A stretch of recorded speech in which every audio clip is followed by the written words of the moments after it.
안녕하세요. 네, 안녕하세요.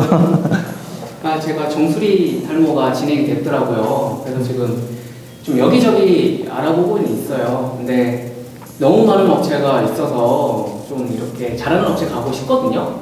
그래서 좀 사진을 지금 이렇게 제가 비교를 해보니까 그냥 거기서 거기더라고요. 그 많은 업체 중에서. 그냥 아무 데나 가면 되는지, 뭐 잘하는 업체 선정하는 방법이 따로 있는지 좀 궁금합니다. 제가 이거를 명확하게 말씀을 드릴게요. 어떤 업체가 구분을 하실 때 정수리 밀도 보강 시술이라던가 가르마 시술 같은 경우는 머리카락 안쪽에다 작업을 하는 거기 때문에 일반인들이 포트폴리오를 보고 비교해 봤을 때는 큰 차이가 없을 수가 있어요. 그래서 그거 두 개를 보셔서 비교하는 건 권해드리지 않고 추천을 드리는 방법은 헤어라인이라던가 삭발 디자인을 잘하는 업체를 찾아주시면 됩니다. 이유는 헤어라인 같은 경우는 M자 탈모가 조금 진행되신 분이라던가 탈모가 조금 진행되셔서 라인이 뒤로 후퇴되신 분들을 위한 시술이에요. 그런 분들 같은 경우는 교정을 하시는 분들이기 때문에 머리카락 바깥쪽으로 점을 찍어서 작업해야 되는 경우가 많거든요. 그렇기 때문에 점이 잘 찍혀 있어야 되고 머리카락이랑은 잘 융화가 돼 있어야 되고요. 그리고 점의 밸런스는 잘 맞는지 사진을 두 개 놓고 비교해 보셔서 보시면은 명확하게 아실 수 있을 겁니다. 그리고 두 번째로는 삭발 디자인입니다. 삭발 디자인 같은 경우는 머리를 완전히 밀어놓고 작업을 하시는 거기 때문에 그냥 딱 사진 두 개 놓고만 비교해봐도 점이 잘 찍혀 있는지 자연스러운지 확인하시는 거는 어렵지 않으실 거예요. 그 두 가지를 잘하는 업체를 보시면은 조금 더 비교하시기 쉬우실 겁니다.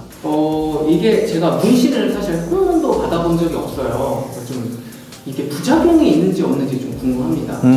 네, 부작용 같은 경우는 제가 크게 두 가지로 말씀드릴 수가 있어요. 첫 번째로는 디자인입니다. 디자인 같은 경우는 원장님들마다 감성이 다르고 디자인을 하는 기준이 다 다르기 때문에 그냥 내가 봤을 때 좀 자연스럽고 잘하는 업체를 찾아가시면 될 것 같아요. 그리고 두 번째로는 점 퍼짐 현상을 예로 들 수 있는데요. 점 퍼짐 현상이 어떤 현상이냐면은 점이 펄해진다고들 하죠. A4 용지에다가 펜을 딱 놓고 물을 묻혀 놓은 다음에 툭 찍으면은 점이 팍 퍼지잖아요. 그렇게 됐을 때 파래지는 현상을 말합니다. 그런 게 어떻게 생기냐면은 그 사람한테 맞는 바늘이 들어갔을 때 점의 형태가 이쁘게 남는 그 피부 두께감이 있어요. 근데 그것보다 깊게 작업을 진행을 했을 때 점이 퍼진다고 저희는 말씀드립니다. 아니 제가 또 보니까 이게 유지 기간이 다 다르더라고요. 어떤 업체는 6개월에서 1년이다.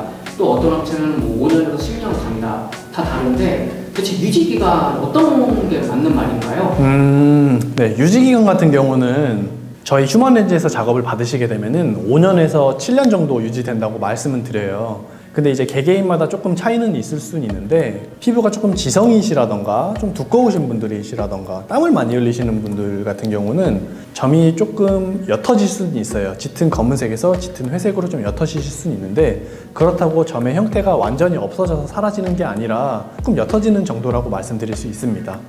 그러면 6개월에서 1년 간다는 건 무슨 소리인가요? 다른 건가요? 간략하게 말씀드리면은 그런 시술 같은 경우는 반영구 시술이라고 보시면 돼요. 저희가 반영구 시술, 눈썹 문신 시술이 있고 타투 시술이 있어요. 그러면은 그 지점 중간 어딘가 오히려 타투 시술에 가깝다고 말씀드리거든요.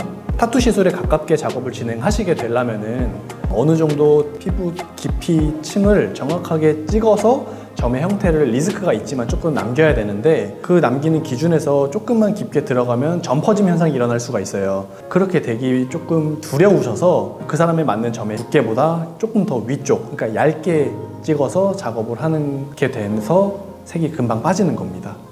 그럼 좀 쉽게 말해서 그 숙련이 아직 많이 안 된 작업자가 그 리스크를 좀 안기가 조금 두려워서 조금씩 찍다 보니 당연히 유지 기간이 짧아질 수밖에 없는 단순한 원리군요. 네, 맞습니다. 네. 제가 병원에 가면 앵간한 주사를 안 맞거든요. 겁도 많고요. 근데 이게 시술이 바늘로 계속 두피를 찍는 작업이라고 들었거든요. 근데 제가 너무 아파서 통증이 너무 심해서 작업받다가 더 이상 못 받게 되지 않을까라고 또 걱정이 되더라고요. 통증이 좀 어떤가요?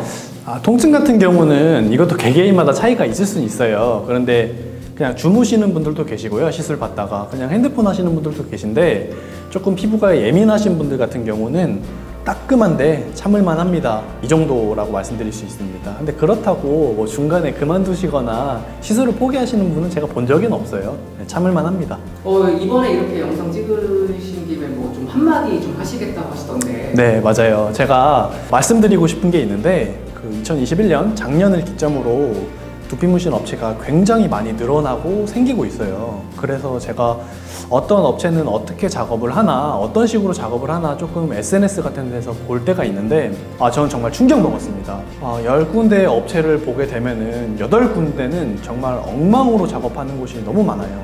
이게 어느 정도 수준이냐면은 와, 진짜 사람 하나 좀 이렇게 만드는 거 정말 쉽구나 라고 생각이 들 정도예요.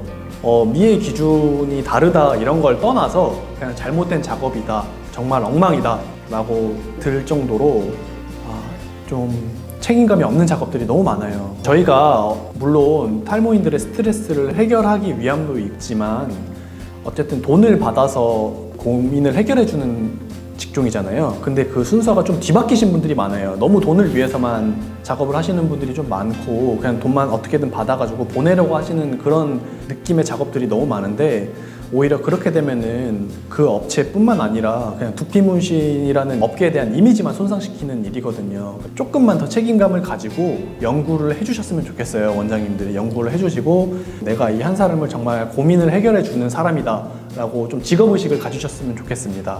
이 한마디를 하고 싶었어요. 네, 오늘 일단 여기까지고요. 네, 조금 더 앞으로 좋은 영상 제작해서 또 찾아뵙도록 하겠습니다. 네, 감사합니다. 네, 감사합니다. 네.